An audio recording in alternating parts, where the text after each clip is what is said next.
Hey, hey, as people are joining on, welcome to Woke Wednesday. Type in the comments so I can know who's on. Doesn't show me who, I just get to see that there are three people on at this point. Let's see if I can do my Fat Albert impression today because my throat might be a little bit too done for this. Hey, hey, hey, it's Woke Wednesday. Okay, that was okay. Hi, Larry. Thanks for jumping on today. There's four of you on today so far. Hey, hey, welcome to another episode of Woke Wednesday.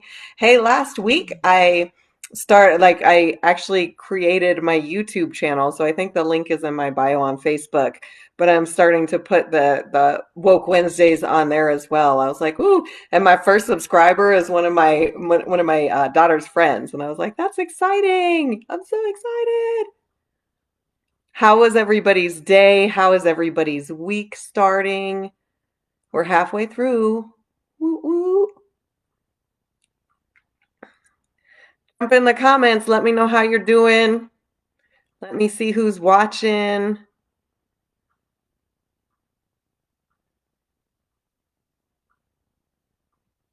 Always fun figuring this out on the computer. I think I like doing it better on my phone or tablet, but I think I get better quality with my computer, so we'll go with that. I'll give it another few minutes to see if anybody jumps on. But yeah, how's everybody's week been going? How's everybody doing? Let me know, give me a quick check in how you're doing with everything right now.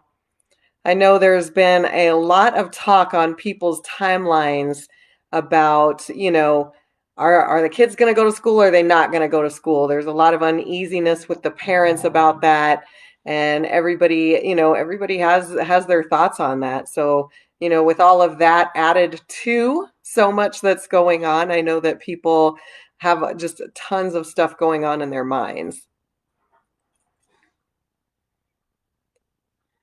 I I went up to Denver today, so I missed the rain down south in Colorado Springs area. I heard it rained like a beast, so I missed out on all of that. Luckily, my yard gets to reap the benefits of it.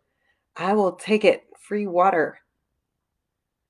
All right. Well, I'll go ahead and jump into the Woke Wednesday message for this week. Thank you again for if you're watching.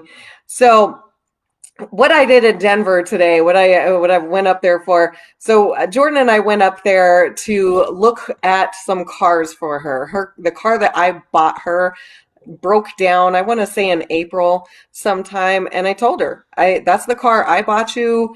I can't buy you another car. And so she's been working very hard and saving her money, and she bought a car today. Her very first car, she bought it by herself. And, I mean, there's so much pride. I'll post pictures tomorrow, but there's so much pride in that. And as I was driving home, she's driving. This was also her first drive from Denver to Colorado Springs. So, yep, she got to experience that. Luckily, it was a really good drive today. It wasn't too bad. So, we bought her car, didn't even have time to take pictures of her with her car because she already had to call work and tell them she was going to be a little bit late. It took longer in Denver than we had anticipated.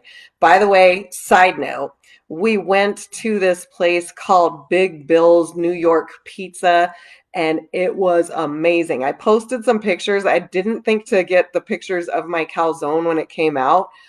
Oh my God, it was amazing. And they have pasta and everything. So I plan on going back. I keep thinking if the girls ever have basketball up there, whether it's a tournament or games for school or something like that, that needs to be the spot that we stop at. It was so good. But anyways, yeah, so she bought the car, and super exciting. I'm so grateful because the person that we bought the car from, it's a very small dealership. Him and his brother own it. It's run out of like an office building. And I really feel like he did a great job with us. So I'll put out some information about him as well. I think it's a great place if you're looking for a vehicle or maybe even a vehicle for your kid or something like that. I will tell you, as a woman, it's very intimidating to go, sorry if you hear my dog, it's very intimidating to go buy a car. And I have to tell you that I felt super comfortable with it today. So that's amazing. And he knew that the car was for Jordan. And so, I feel pretty good about that. But so, we have to hurry up, get on the highway, get home. She had to rush and change her clothes and then get off to work.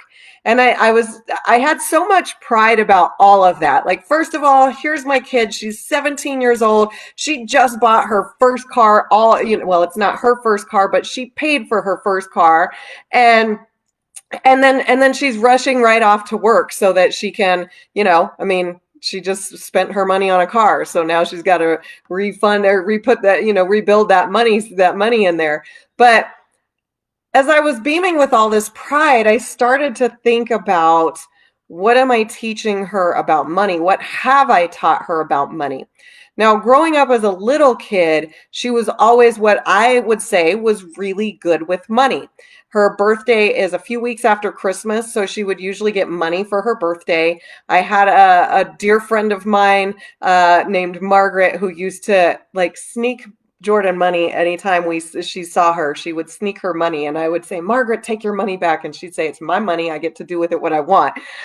So Jordan had some money coming in, and she was so good about saving it. And for so long, I was just so proud about that. I was like, oh my gosh, my kid has the right idea about money. I was really proud of her, and she was getting that from what I would tell her. But and it was really funny because at that age, sometimes when she would say, like, I want this or I want that, if it was something that I was either too expensive in my mind or something that I didn't think she needed to have, I would often say to her, well, I'm not going to buy it, but you know who has the money for it. And I got a really good idea of what was important to her back then, because she would go, oh no, I don't want it that bad. And it was like, oh, so you want it bad enough that, oh my gosh, my dog, you want it bad enough that you will, 1 second, please. Are you serious right now? I can't do anything with her because she's going to start barking outside. So you want it bad enough. I'm so sorry. You want it bad enough that you're okay with me spending my money, but if it's your money, you don't want it that bad. So that always was like, okay, good decision, Mom, for not paying for it. Now, at some point, somewhere in like middle school time frame, she changed up a little bit and she started deciding she wanted to spend her money on things that I would say, that I wouldn't have wanted her to spend money on, like an Xbox and a hoverboard and those kinds of things. And it was just like, oh, I hate that she's spending money on it. But at the same time, she was learning a lesson, because then when it would come to summer break and her friends kept wanting to go to the movies and she's like, I don't have any money left for the movies. Well, then I guess you're not going. That's what happens when you spend your money on, a pair of Jordans or, these things that maybe you've decided at this point wasn't worth it. I don't know. But I started thinking about that. And, this goes back to a book that I read last year. And, I was way behind the curve on reading it, but Rich Dad, Poor Dad, Robert Kiyosaki, if you've never read it, like, you have to read it. It's a must read. So I started thinking about that and what I was teaching her about money. And so what I want you to do, it's Woke Wednesday, so I want you to close your eyes and I want you to think about money. How does that make you feel? Do you, when I say money, do you naturally go to this place of, I wish I had more of it.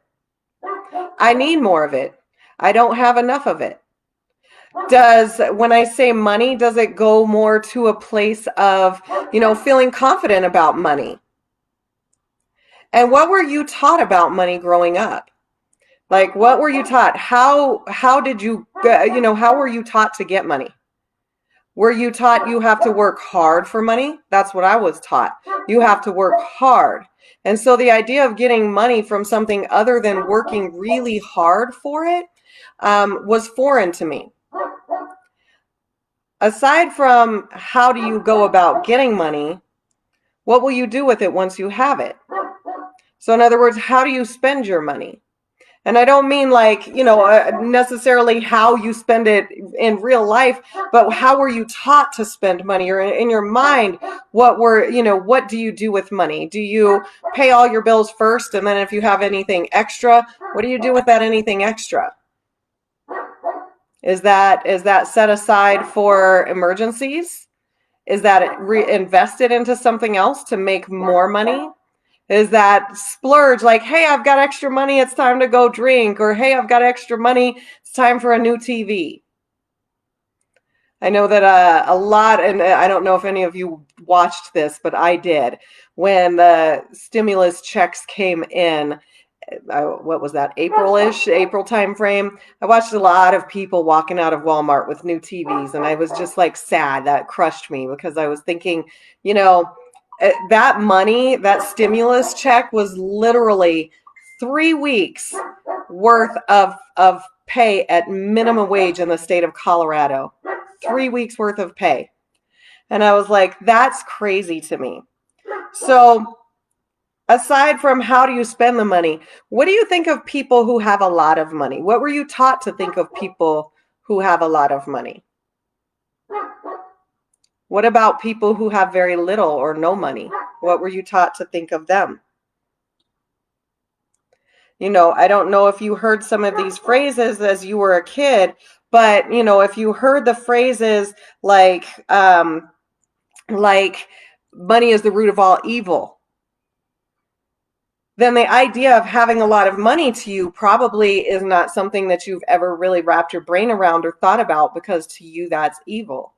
If you were taught that people who have a lot of money are bad or they do bad things with their money, yes, there are people who have a lot of money that don't do good things with their money, but there are a lot of people who have a lot of money who do great things with their money, right? And then again, what do you think of people who have very little or no money? What does that look like?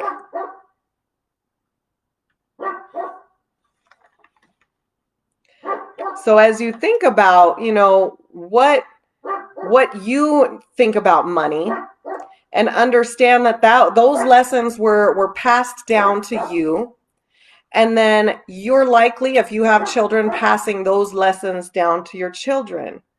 And so just thinking about what does that then look like for your children?